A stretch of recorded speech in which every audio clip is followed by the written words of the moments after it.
From r/fanfiction, what is your cringiest ship? What ship do you write or read fanfic of that most embarrasses you? I'm talking the stuff you hide from your spouse, from your Tumblr mutuals, from your fandom Discord. Please, get weird with it. Crack pairings are welcome too, for those of you who live without shame. Credit to user Sutor Ni Ultra Crepid 4M for starting this thread, and let's go read some answers. Gollum from Lord of the Rings, XOC. I'm terrified now. Good work, you're doing it right. I'm not embarrassed about any of my ships, and I certainly don't hide any of them. I guess in theory my most embarrassing ship should be Sunset and Twilight from My Little Pony, given that I'm a straight guy in my 30s, but everyone I know does know I ship that. Oh, that would be Batman and Emmett from the Lego Movie for me.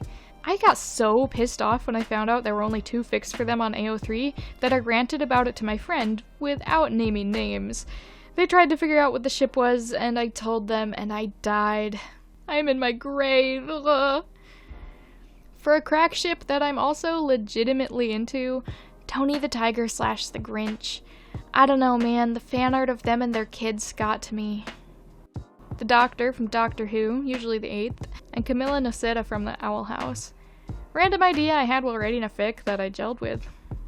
I just live in crack taken seriously enemies to lovers rare pair hell, and my poor husband knows all about it and gets very confused regularly.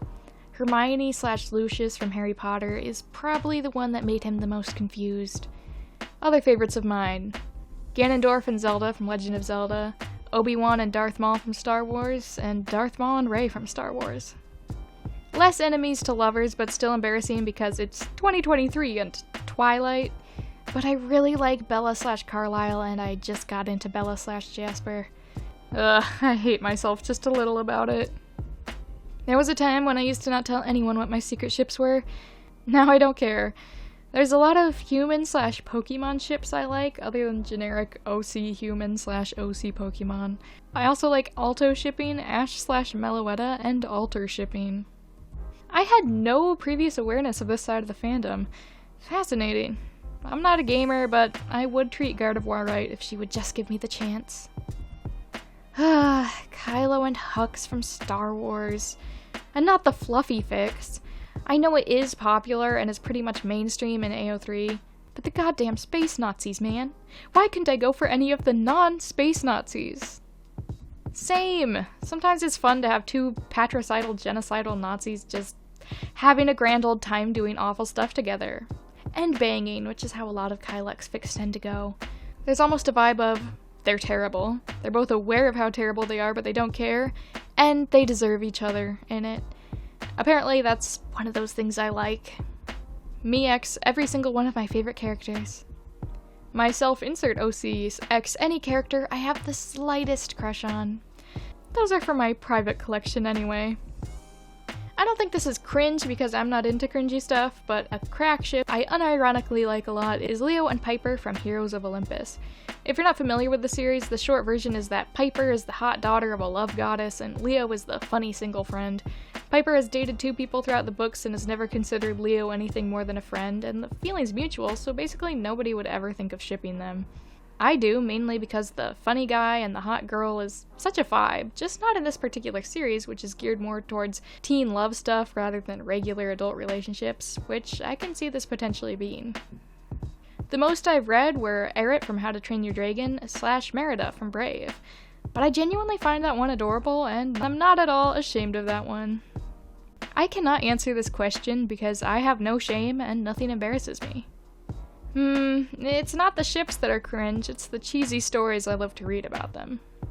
I haven't really made fic of this ship, but I have made fan art of it. Centahopper from James and the Giant Peach, the movie. I know it isn't the worst thing to grace God's earth, but it feels weird to admit, especially with the centipede's canon relationship with the spider. The closest I've ever mentioned it to people was a joke about Mr. Centipede's bisexual enemies to lovers arc, referring to his canonical relationship with Miss Spider and the ship between him and the old green grasshopper. Sally the Salmon and Wilbur from Dream SMP.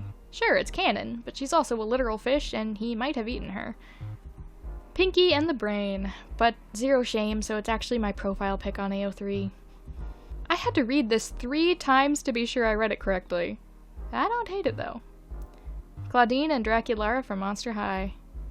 Frodo and Sauron from Lord of the Rings. Bill Dip from Gravity Falls. I was 12, okay? I tried this out as a teenager too. Traumatized Colin/Amel from Dragon Age is my cringy secret. Currently almost done with a fic that's nearly 300,000 words. Sans from Undertale /Komeda Nagito from Danganronpa /Reagan Arataka from Mob Psycho 100. Obviously a joke ship, but I mean, if you think about it, the dynamic is kind of cute. Sans and Komeda, left to their own devices, would just be a shit show, but somehow Reagan being there just feels like it fixes everything. They're worsties. They're some of the most emotionally stunted fictional men of this decade. They're my no T3. You had to work to get into this. I love it. Cavitus/Sigil from 321 Penguins. It started as a joke because I thought it would be funny to ship a 5-foot-something-inch tall, egotistical penguin with an evil small hamster that hides his insecurities and height in a mech suit. I ended up accidentally shipping them. I plan on making both a crack fic and an actual fic of them someday. I can't really think of a ship I'd find cringe per se, as nothing really majorly embarrasses me, but my ultimate crack ship is Diluc x Yae Miko from Genshin Impact. Okay, my cringiest is Harry Potter as a fandom bicycle, meaning I can and will ship him with every fandom and/or male character. Marvel, Percy Jackson, Sherlock, Stargate, Hannibal, Addams Family. Where I can find a crossover, there's a 95% chance that I will read it. I kinda ship Nightwing from Batman with a lot of people. Not really in a romantic sense, but Nightwing and Deathstroke's dynamic is also very interesting. I'm not sure if I ship it, but meh. It's not your fault Dick Grayson has chemistry with 95% of the characters he interacts with. I love overshipping Nightwing. He gets around. Very old cult classic video game rare pair that fits my insanely precise kink that I'm going to the grave with. Well, now I'm curious. I feel like 80% of my ships are like, girl, lay off the crack. So naturally, I hide my rating from everyone. I'll read basically anything with a good summary and interesting dynamics, so I wouldn't even know where to start with that. Zero shame there. Definitely problematic ship that I love. Starker. Tony Stark and Peter Parker from Marvel, with the giant economic and age gaps. Well, once I started getting into Marvel and mentioned I thought Stony looked like a cool ship, one of my closest multi-fandom friends said that I'd better not end up shipping anything Marvel, or she'd have to reconsider our friendship because she was starting to question my taste. 1 year and 5 posted Stony fics later, I've lost that one snobby fandom friend, but gained around 20 others from my new ship. Embrace the cringe. Wincest from Supernatural. This made me realize I ship the most basic ships, like, ever. Thank you all for watching, and I'd love to hear in the comments what crazy ships or ships you're a little embarrassed of do you have, and apologies if I totally mispronounced the name of one of your favorite characters in this video. But I hope you enjoyed the video. Like I said, I'd love to hear your own thoughts on this. Have a great day, and I'll see you later.